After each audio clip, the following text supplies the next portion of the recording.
Well, this is number 14. I decided to do this anyway when I looked at it because I thought there's some things that are starting to get a little trickier here, and that I've noticed in the past when working with my students that it gives some people some challenges. So I'll go ahead and see if I can play through this one.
That's got a lot of slippery spots in it. And you heard me kind of slipping and sliding on some of those. The more detail, the more challenges, the more processing our brain has to do, the less we have left over for consciously controlling our trumpet playing. So that's another really good, effective thing about these particular etudes. You have to concentrate, especially when they get more difficult, on the rhythmic challenges, and then he starts throwing in a few technical challenges, and which you'll find, and then a few musical challenges, which you may not find, and then you pretty soon you're kind of slipping a little bit. So, what are some of the things that you should watch for on this? A lot of people fall into a trap of kind of losing the connection of the flow of the time when there's a longer rest. So it says andante, so I'm playing at a fairly steady tempo, a moderate tempo. I'm going to play a little bit of the second line for you. And this is very, very simple stuff. But I'm always surprised at how people lose the connection with the flow of the time that is actually carrying them. That's got to come from the inside. It's got to come from you. And this is one of the most important things you can learn as a musician, is how to maintain that sense of riding the wave all the way through. So one way to do it is when you release a note that's followed by a rest, release into the rest. Release into the rest. Play the rest. Do it on purpose. So I'll go ahead and play the line. This is the second line of 14.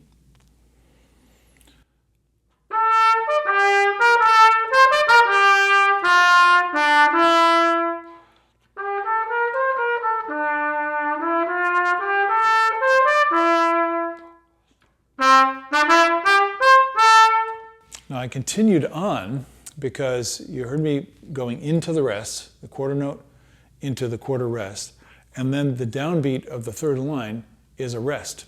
So that's another thing that people don't like. They like the notes to be on the beats, not off the beats. This is what makes jazz styles interesting. There's a lot of syncopation, and so it makes it more interesting.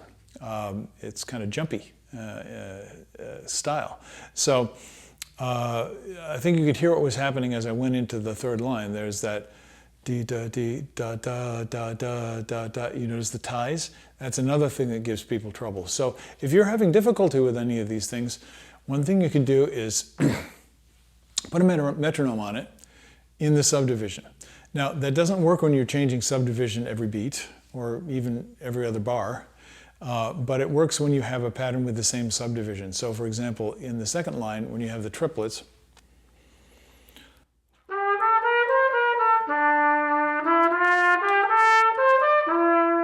just practice that for the for coming off the ties. Now, we play a lot of music, whether it's solos or orchestral excerpts, a lot of music that's requires us to maintain the subdivision through a longer note. But I'm almost surprised at how many people, and again, even really advanced, very competent players have trouble with this. I'm not sure why that is, except that maybe we're used to relying on a rhythm section to do the work for us. So we need to become the conductor, become the rhythm section, and be doing the time on purpose. Now, this one, as it goes along, gets, for me anyway, gets a little bit more technically difficult. And there's a spot with those limping triplets that I mentioned before.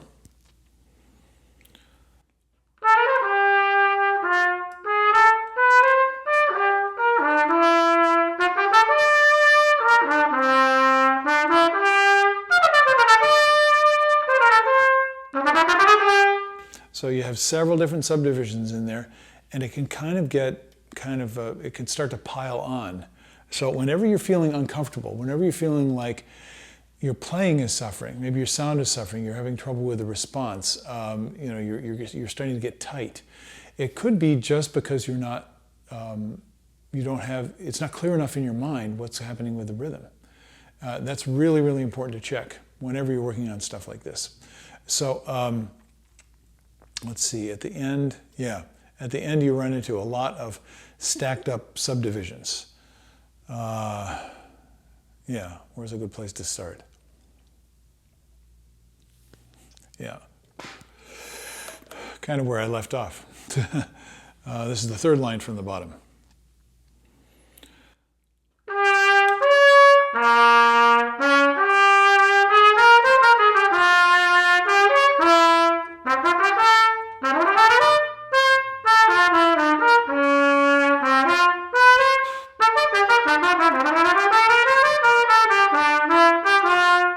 So you see how that gets a little bit challenging.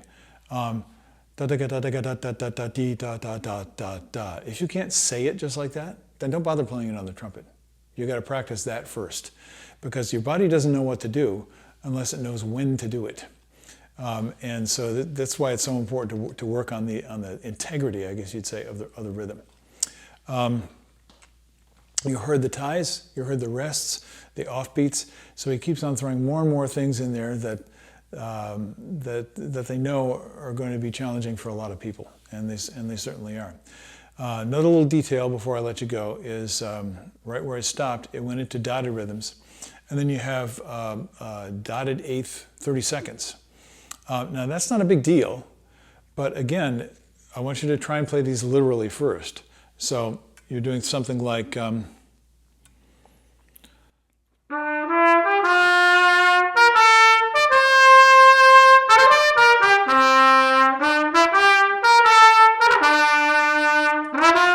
see I'm kind of fluffing those notes because they go by really quickly. So what most people will do is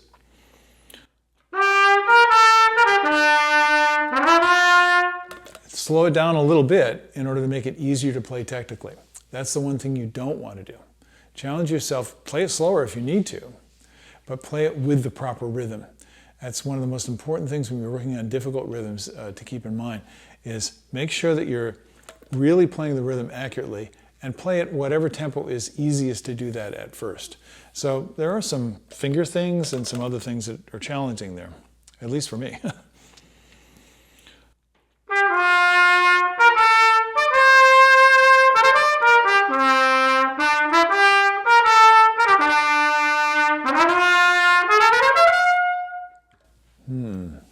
Yeah, that was a little better that time. So I hope that inspires you to go practice. And I hope you're having fun when you're doing so. I'll see you another time. Have a great day. Bye-bye.